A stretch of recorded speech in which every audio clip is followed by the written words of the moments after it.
Orphan wells are basically wells.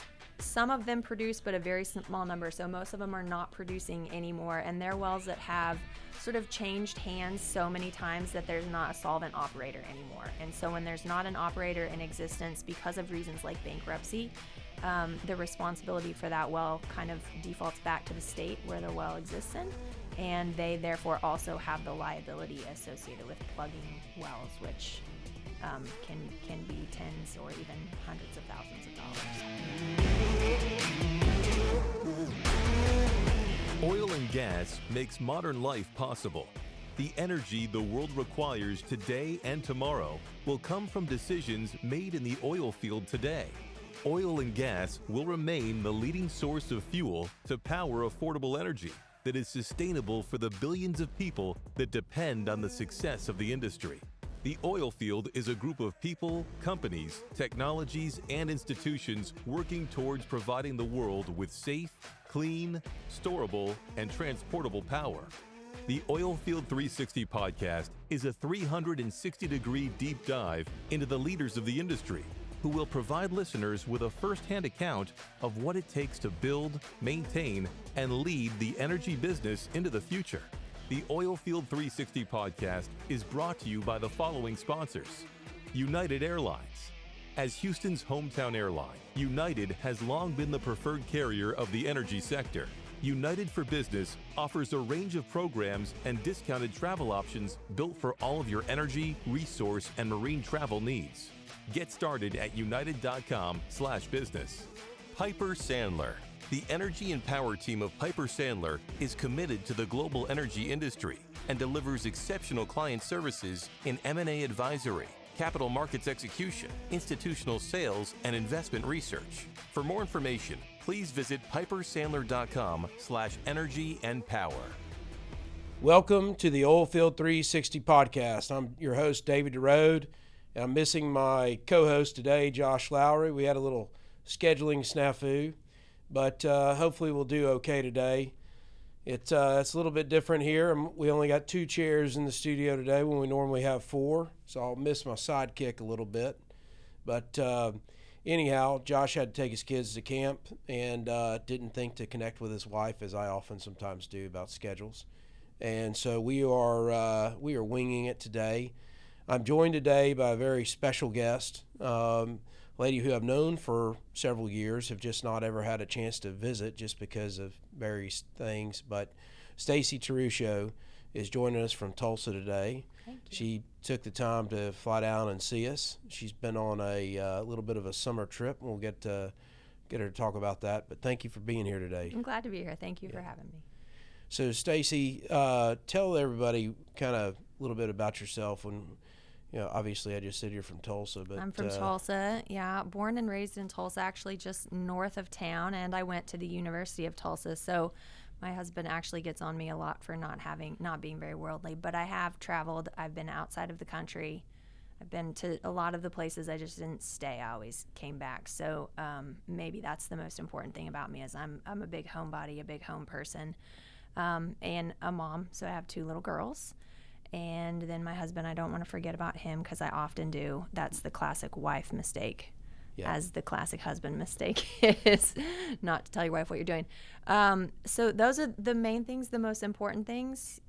Over the last year, we've learned to focus on those most important things. But I also have an engineering degree from the University of Tulsa and an MBA, and so have run a couple businesses and tried to make a name for myself in the oil industry. Sure. So tell me a little bit about those businesses, what you did with your education and what you've been doing. Yeah. So out of school, I went to work for Samson, which is a real interesting company. And especially if you're in Tulsa, everybody's worked at Samson at one point in time. So you get to build a good network of people there, and then kind of went on and did a couple of other different stints at different companies, and decided along the way, I did some big companies, I did some small companies, and decided along the way that small companies are for me. And really, if you're going to invest in anybody, it might as well be yourself. So about 6 years ago, we kind of struck out on our own, myself and another girl, Stephanie Orr, and started Rebellion Energy. And we partnered with NGP to do that. that ended up being a scoop stack company, and we built up a really great position and had a really great team, and then rolled that into Camino Natural Resources, which is still a really great company with a really great team in the scoop stack, and carrying on that legacy there. And then when that roll up happened, we started another iteration of Rebellion, and we really liked all of the things about the scoop stack from like a subsurface perspective, but didn't want to pigeonhole ourselves as mid-continent team. We wanted to be kind of more diverse than that. So we went up to the Powder River Basin, where there's some pretty interesting things going on. And we've been up there for a couple of years and have recently, a lot of things changed with COVID, and everybody talks about that a lot, so I won't talk about that, but a lot of things change. And during that time, we were able as a team to kind of pick our heads up because there wasn't as much activity, and say, okay, we have some extra time. We have this great asset that can kind of sit there and be self-serving for a little while, and what do we want to do, and how can we kind of make something different happen here? The world is changing, so what's our role in that? And that's what we've spent the last 6 or so, 8 months maybe doing. And what came out of that was Fellow Environmental Partners, which is a nonprofit kind of focused on orphaned wells, and not just plugging orphaned wells, but some of the research associated with impacts of those orphaned wells, as well as education of folks, stakeholders mainly, of each other's perspective on those wells. So that started up in April. Very cool. Yeah. So tell us a little bit about our audience has become quite diverse, and some are familiar with the oil field and some are not. For their benefit, will you tell them what an orphan well is and how a well becomes orphaned? Sure. So orphan wells are basically wells, some of them produce, but a very small number. So most of them are not producing anymore, and they're wells that have sort of changed hands so many times that there's not a solvent operator anymore. And so when there's not an operator in existence because of reasons like bankruptcy, the responsibility for that well kind of defaults back to the state where the well exists in, and they therefore also have the liability associated with plugging wells, which can be tens or even hundreds of thousands of dollars. Sometimes, sure. Most often tens. So what does that mean, plugging a well? What do you?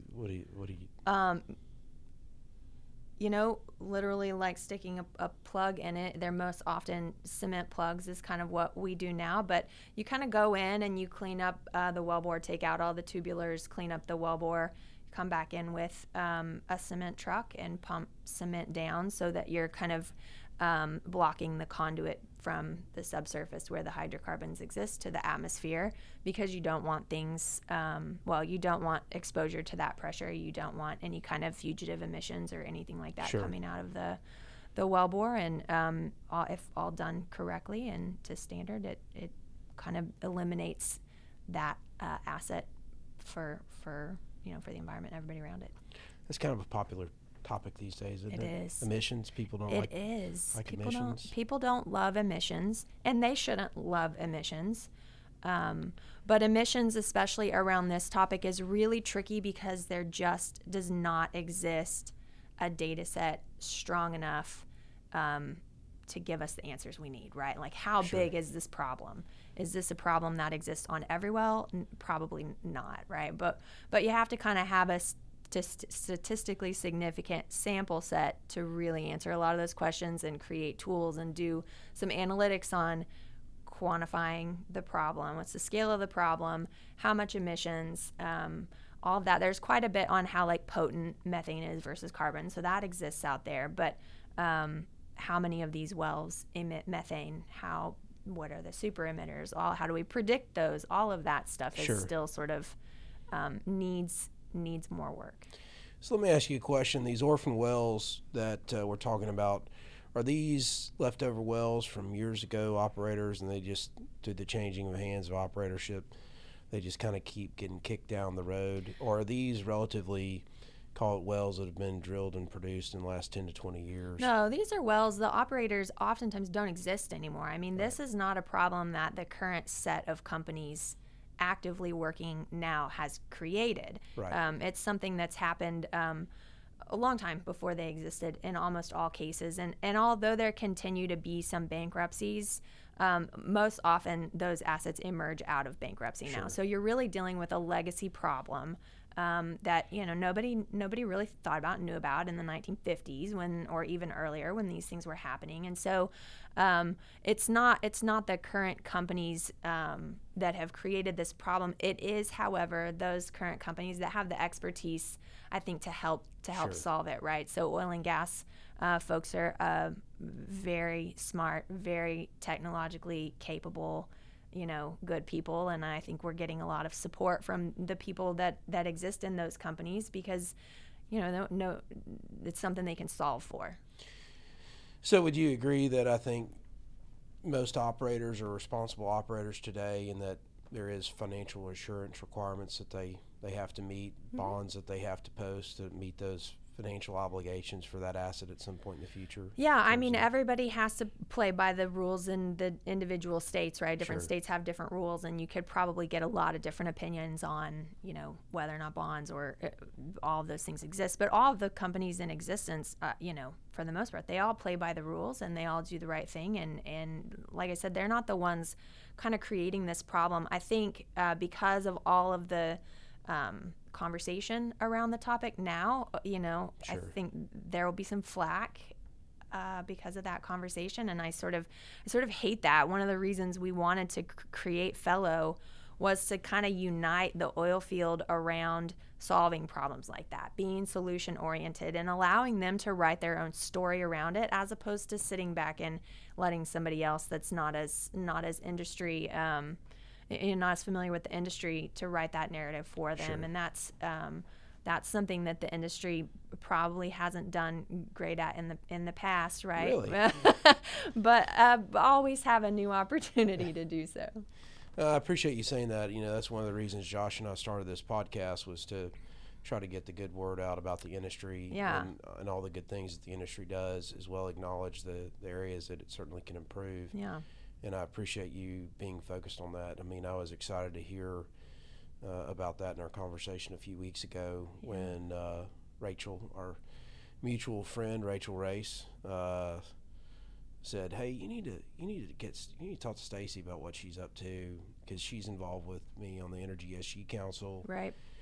Trying to drive somewhat more of a positive narrative, but also again acknowledge the areas for improvement, right? And being somewhat pragmatic about the approach, right? So glad to hear you're thinking about that. I personally want to support your organization, as I told you I would. Yeah. And I hope that we will get additional financial support for it. I think building a bridge between the oil and gas people. The people of oil and gas are so good, so smart, such good humans. I mean, we all, everybody knows someone in oil and gas, and they're all great people. And it's just when you kind of take the humanity out of it and look at the industry from afar, that's when people start calling it dirty and negative things. Right. And that's just not what the people of oil and gas are about. And so if we can build a bridge between, sort of the people sitting at the opposite side of the table and the humans of oil and gas, then I think you can begin to see solutions again that are better for everybody that's a stakeholder. I generally think so. I mean, I think whatever industry, whatever population we want to talk about, there's always going to be a group of people are just bad people. I mean, evil does exist, but for the most part, most people are good people. They want to do the right thing. So going back to kind of the plugging and abandonment of these wells, returning them to previous condition, if you will, prior to the well being spud and drilled, completed and produced. What are you seeing from a technology perspective? It sounds like one of the concerns has been about the degradation of concrete over the time, and there's a lot of interesting things happening with concrete. And I don't want to get really technical, as Josh likes to say.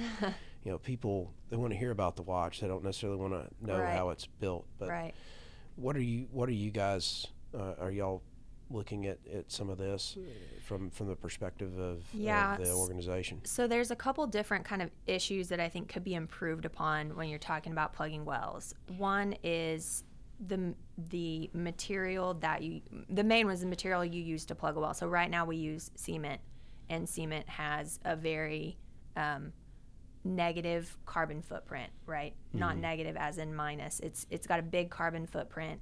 It's one of those industries that's catching a lot of flack for those kinds of things. And so can we improve upon that as a material? There are a lot of people doing some interesting things where they're reusing cement to capture carbon, and then so there's some interesting things like that. But really, what we want to do, everybody that works in the oil and gas industry and has used cement even in other industries knows that it's a very brittle material, right? It can crack, and it can create little microannuluses through there. And so what we really want to create is more of a living plug, something that can hydrate and form a seal. And maybe whether it's because of seismicity or just age or anything else, those microannuluses are going to form. There are going to be failure mechanisms there. But if that can rehydrate and reseal and kind of continue to get stronger over time, that creates a more permanent solution, a more permanent plug for the wellbore. And if it can be done with a better, sort of more equitable sourcing, it's sort of a net win for everyone. So to the extent we can plug these wells and keep them plugged and do that in a way that's not doesn't have a negative impact, then that's a positive, and that's a win. And honestly, this is probably a technology that people, this process, right, plugging wells, is something we've kind of been doing the same way since about the 50s. Yeah. And so, again, when you think about the people of oil and gas and all of the technology and all of the strides that have been made in that 75-year time frame, probably if we spent just a little bit of time focusing on this, I think there would be all kinds of other innovation and technology that we would come up with. So really just focusing on it, I think, is important. I think so, too. I think in general, again, being aware and not being aware, but obviously we're talking about an end-of-life asset. It's not like they do this and they're suddenly going to get, paid for it. But they certainly avoid fines, right, doing it the right way. They do, and there's actually some really interesting things happening right now with carbon offsets, and those folks that are creating methodologies and registries that are helping to push that topic forward are starting to focus a lot on oil and gas right now. And so American Carbon Registry is working on a methodology right now that's specifically for plugging and abandoning wells, whereby you would get carbon offset credits for doing big projects and doing this kind of work that could, you could take to the open market and sell or keep on your own books to offset your own carbon footprint. But that kind of net zero thing is not about absolute zero. It's about offsetting, and that's there's some opportunities here for that as well. I'm glad to hear you say that, because net zero and absolute zero are two different things. They right? are very different. I think it's interesting, though, that that doesn't necessarily mean that that's a bad thing. I know of a gas operator that recently did some pretty cool things, thinking about their production where they're operating in western New Mexico. And they use some Turkish carbon credits to offset what they registered as their emission signature. And that made their bankers jump for joy and do backflips, and they're expanding their RBL facility, which is helpful to them. Also kind of continuing that license to operate, if you will, by being responsible and thoughtful and aware of doing things better. So I think when companies start to think about it that way, I think there's probably going to be a greater initiative to get on the bandwagon. Yeah, I agree. And the folks at ACR who we are working with are very, very founded in science and data, and oil and gas is very, very founded in science and data. And so it's actually interesting to see kind of the cross-pollination of those two things. We really have appreciated working with somebody that isn't going to kind of try and finagle like the most profitability out of this. Like there's rules and boundaries, and we can figure out how to play the game if we have the right rules and boundaries, and I think they've done a great job of structuring those. So you're talking about real science, not what media science, right? I am talking about that feels like a loaded question, so I'm gonna dance a little bit here, but I'm talking about like measurements with calibrated apparatus and testing and talking about the data that we would use to drill a well, right? Yeah. Real data that we would use to make financial decisions based on, and that's the same set of data that the rest of us need to be operating. And it's kind of under important as that we have well. pretty good data when we do all that stuff. It is. Yeah, it is. Prang and Associates, the global energy search leader. Prang and Associates is the world's leading executive search firm totally dedicated to the energy industry. Over our 39 years, we have assisted more than 750 management teams and boards in 75 countries and conducted nearly 3,600 engagements. For more information, please visit prang.com. Range Valuation Services. Range is the only oil and gas-focused valuation and appraisal firm in the financial services industry. Range specializes in appraising and valuing oil field equipment, machinery, inventory, and property, and customarily works directly with clients, lenders, investment bankers, insurers, and private equity and debt sponsors. For more information, please visit rangevaluationservices.com. And I think, every oil and gas company that we talk to, whether it's for fellow or anything else, really is looking for that data right now, Right. really trying to understand sort of the issue at hand, so they can figure out how to be proactive about it or pragmatic about it, or mitigate kind of the liability associated with this, because they recognize it as a liability, right? It's the first step is awareness. I read this book. It's called Braiding Sweetgrass, and I loved it. I'm not going to recommend it because everybody has different taste in books, but it's written by this. She's an indigenous woman, but she's a botanist too. So her struggle has been marrying, the science of botany with kind of the kind of First Nations tribal stuff that she grew up with.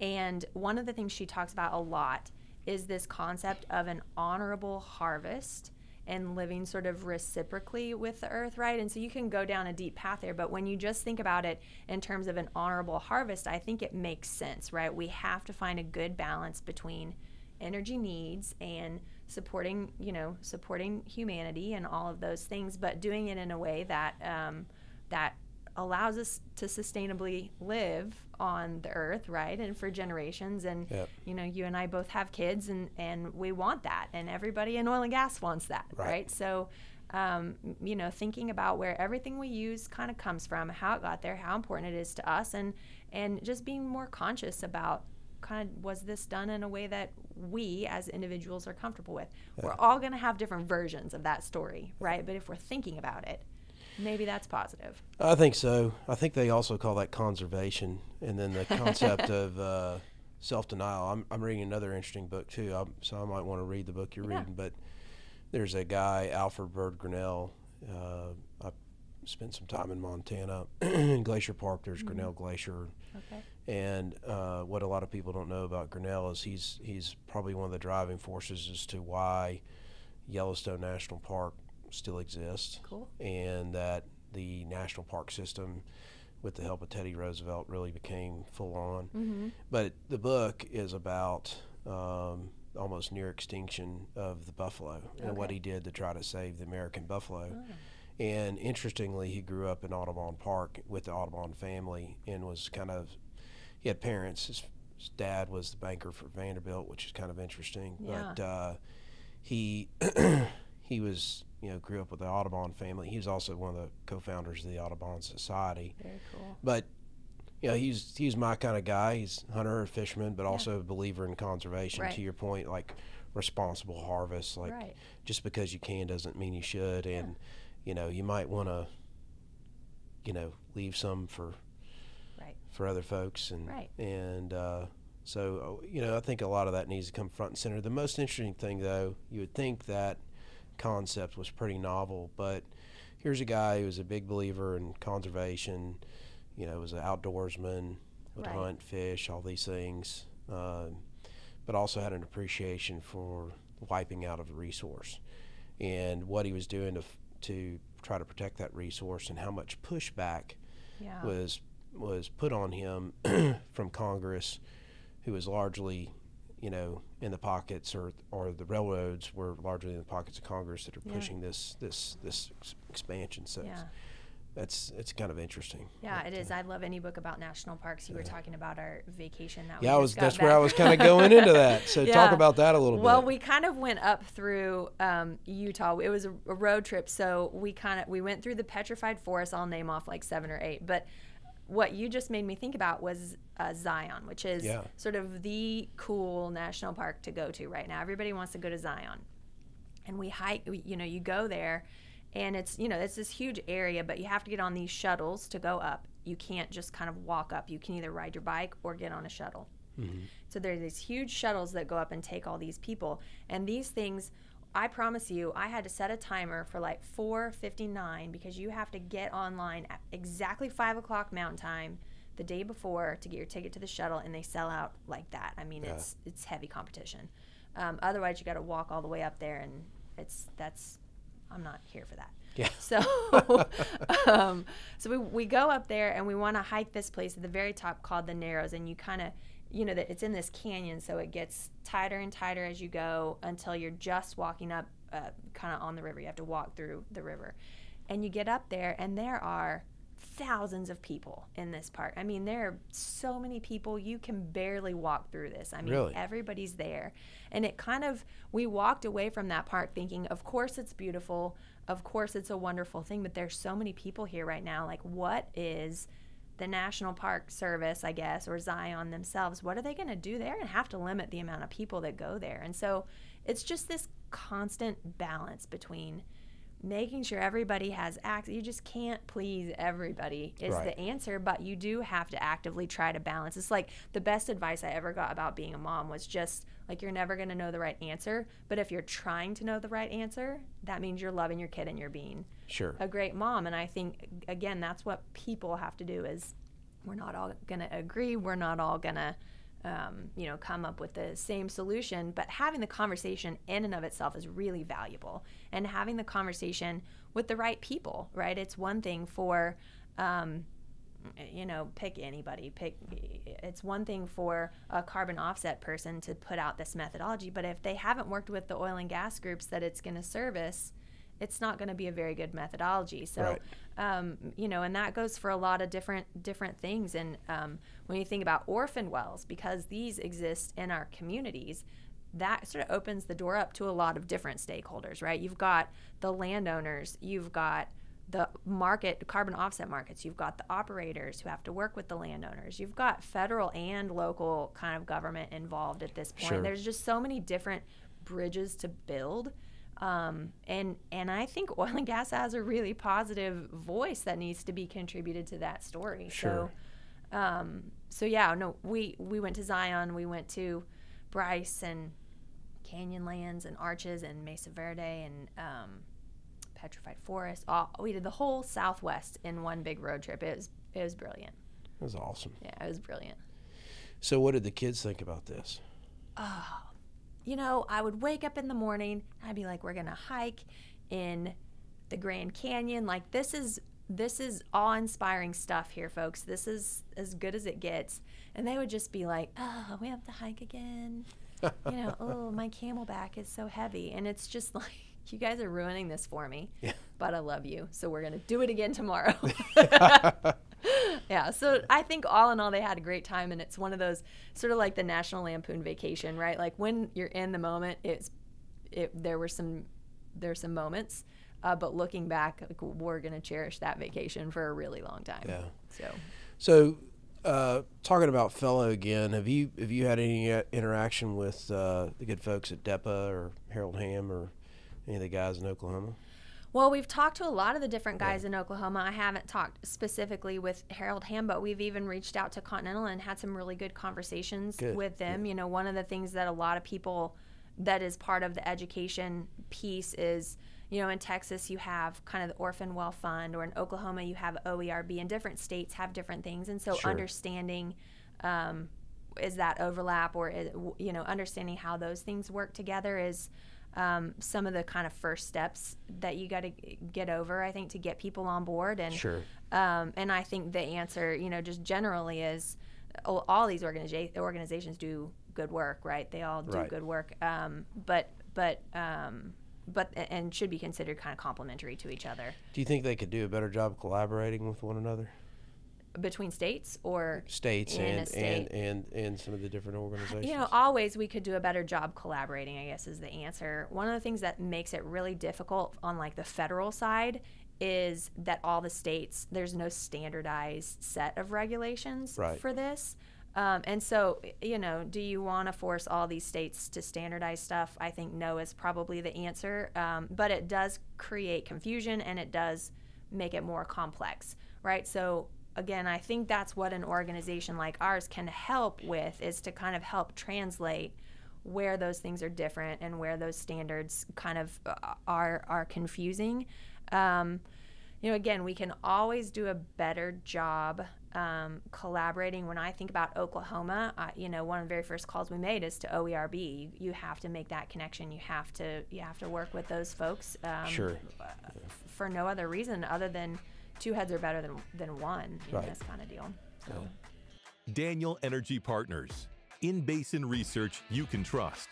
A leading provider of U.S. oilfield research, known for its original boots-on-the-ground research approach, as well as its famous barbecue events. Daniel Energy Partners utilizes both its extensive network of top oilfield professionals and frequent in-basin field tours to provide real-time market intelligence. Visit danielep.com for information. Locked In Global Energy and Marine, uncommonly independent. Locked In is the world's largest privately owned insurance broker and risk finance advisor. Locked In's global energy expertise is centered in Houston and represents the largest concentration of energy specialists, clients, and experiential knowledge in the upstream, midstream, and downstream segments of the oil and gas industry. Visit LockedIn.com for more information. Upright Digital. Upright Digital specializes in partnering with your business to maximize marketing efficiencies. We have a deep understanding of people, their needs, motivations, behaviors, as well as the technologies that enable brands in many industries to utilize what is available in a changing digital landscape. Find us online at uprightdigital.com. So, Staci, I'm really excited to hear what you're doing about Fellow, and talk to me about some of these other groups that are out there, you know, being as involved in the space as I am and being kind of interested in the topic as it relates to emissions and, you know, financial responsibility, environmental responsibility, social responsibility. Right. I think there's some other groups that are similar to Fellow that are out there. Right. I'm sure you're probably aware of some of those groups. How are you guys similar, and more importantly, I guess, how are you different? Yeah, well, no, love to talk about how we're different. And I probably don't know all of the organizations that are out there, but I know of a few. And again, I don't want to criticize any of the work they're doing because I think it's all value additive. The thing that we, I think about differently is probably the research side. So we really have kind of three pillars to our mission statement. You know, every nonprofit has a mission statement. And ours is not just going out and plugging wells, kind of the direct impact of plugging wells. We really, really believe in the research component of this and arming all people, all stakeholders, oil and gas companies, all the way around with the data that they need to really understand this issue. So for us, a lot of that is kind of impact style things, like what are the methane emissions really? You know, how can we get smart about that and arm people with that information? Sure. There's also, you know, we all know about some on the federal side. There's a Orphan Well Cleanup and Jobs Creation Act that's, I think, sitting in the Senate right now. And, you know, some of the feedback we get from the federal side is like, how much does it cost to plug a well, right? And you could plug a well for $5,000. You could plug a well for $1 million probably, depending upon the type of well. And so really not just arming oil and gas, but arming those guys with the information they need to understand how this happens, boots on the ground, what it really requires, so we can get the support we need, because, you know, frankly, $8 billion doesn't cut the mustard when you talk about all of the orphan wells that are sitting out there. So so kind of arming people with information, I think, really sets us apart. And then the other thing we want to do is, you know, I like the concept of going out and plugging wells in a one-off kind of a way. which is, I think, what a lot of those guys are doing. But we really, really want to get oil and gas companies involved. And when you talk about the kind of capital that oil and gas companies have and the expertise that oil and gas companies have, that's something we feel like we can use, kind of sit beside them and leverage that expertise and that capital. So we really want to put together projects, right, that a company, a larger independent can come to us and say, listen, it would be cute for us to plug one well, but what we really want to do is have an impact on these communities that we work in a major way. And so we want to sponsor a project whereby we're sponsoring, maybe we take on Orphan Wells and plug a few. Maybe some could be returned to production and generate revenue that makes their dollar go further. Yeah. And when you can kind of think about the full life cycle of that project, then you're talking about sort of the scale of impact on the positive side that those companies, I think, can really tell a story around. Sure. And so you're making a bigger impact that way. That plays well into the carbon offset markets because those are kind of done on a project level. And I think you're really using the expertise that these oil and gas companies have in-house. And I like that partnership. I like it being very symbiotic as opposed to just here is a donation, use it well. How can we work together and Sure. how can we share that? So mainly largely a focus on the Orphan Wells, but also at the same time, what I think also people don't appreciate or understand that these wells do have a finite life and they do eventually become non-productive or non-commercially feasible to be productive. And of course, as you mentioned, there's been advancement of technology where in some cases you can go back into the reservoir or use the same wellbore but go into a different target zone and do some things.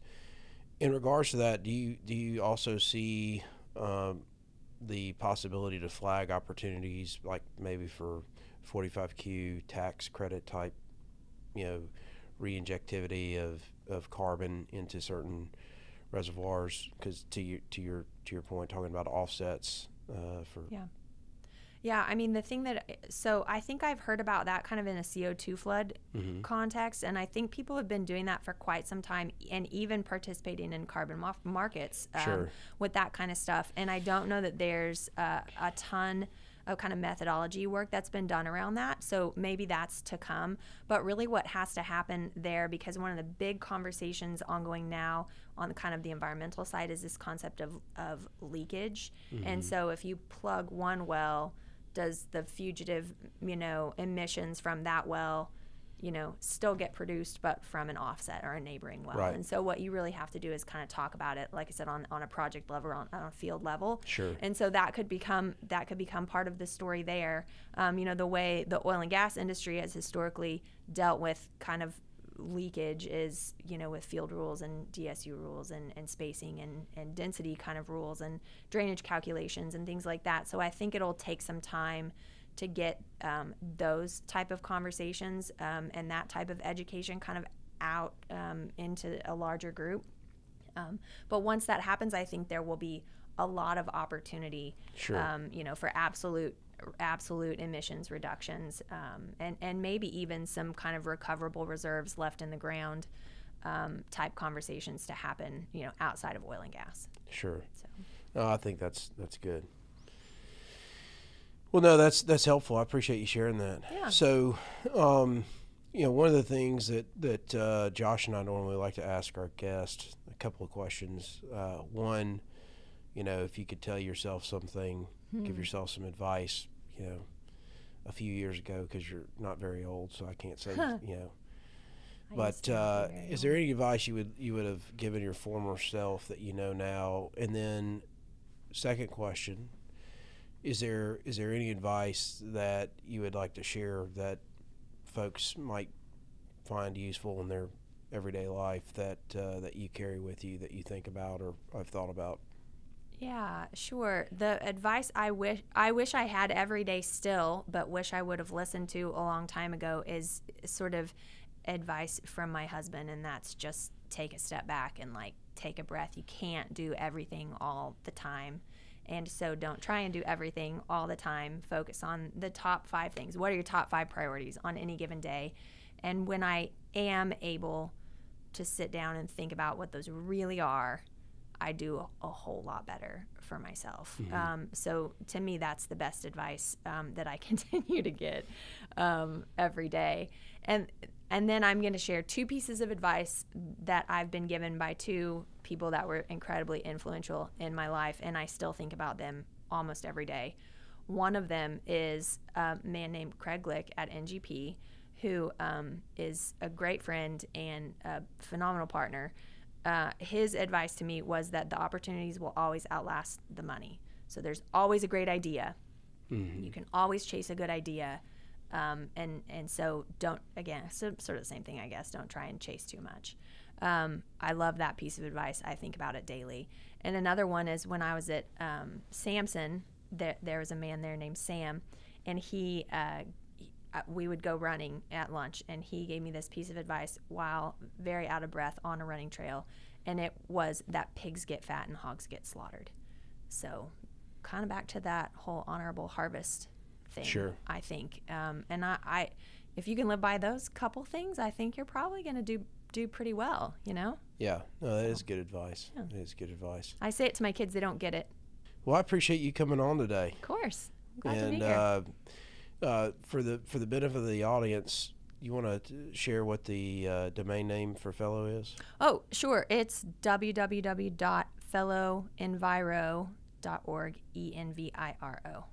So fellowenviro.org. Yes. And can I say something about this website? Sure. Because first of all, it's a very cool website, and so you should check it out. The best thing about it is my mom designed it.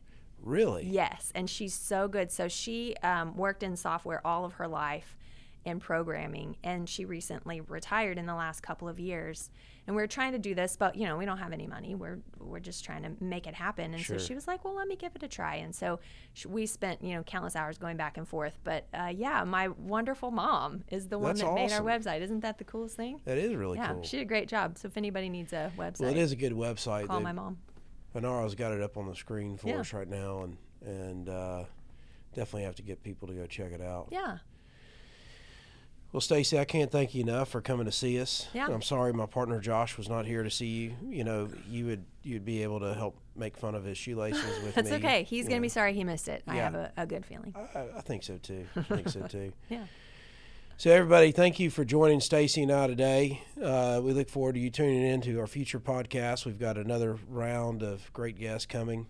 I'm pleased to tell you today that if you have any things that you want to say nice about what we're doing on the podcast, please send them to david@oilfield360.com. And I would strongly encourage you, even if you don't have anything negative to say, to just send some negative stuff to Josh at josh@oilfield360.com. Appreciate y'all listening. Appreciate you joining us in the Fletcher Azul podcast studio. Appreciate our sponsors. And God bless everybody and have a good weekend. Thank you. The Oilfield 360 podcast is brought to you by the following sponsors. United Airlines. As Houston's hometown airline, United has long been the preferred carrier of the energy sector. United for Business offers a range of programs and discounted travel options built for all of your energy, resource, and marine travel needs. Get started at united.com/business. Piper Sandler. The energy and power team of Piper Sandler is committed to the global energy industry and delivers exceptional client services in M&A advisory, capital markets execution, institutional sales, and investment research. For more information, please visit pipersandler.com/energy and power. Prang & Associates, the global energy search leader. Prang & Associates is the world's leading executive search firm totally dedicated to the energy industry. Over our 39 years, we have assisted more than 750 management teams and boards in 75 countries and conducted nearly 3,600 engagements. For more information, please visit prang.com. Range Valuation Services. Range is the only oil and gas-focused valuation and appraisal firm in the financial services industry. Range specializes in appraising and valuing oil field equipment, machinery, inventory, and property, and customarily works directly with clients, lenders, investment bankers, insurers, and private equity and debt sponsors. For more information, please visit rangevaluationservices.com. Daniel Energy Partners. In-basin research you can trust. a leading provider of U.S. oilfield research, known for its original boots-on-the-ground research approach, as well as its famous barbecue events. Daniel Energy Partners utilizes both its extensive network of top oilfield professionals and frequent in-basin field tours to provide real-time market intelligence. Visit danielep.com for information.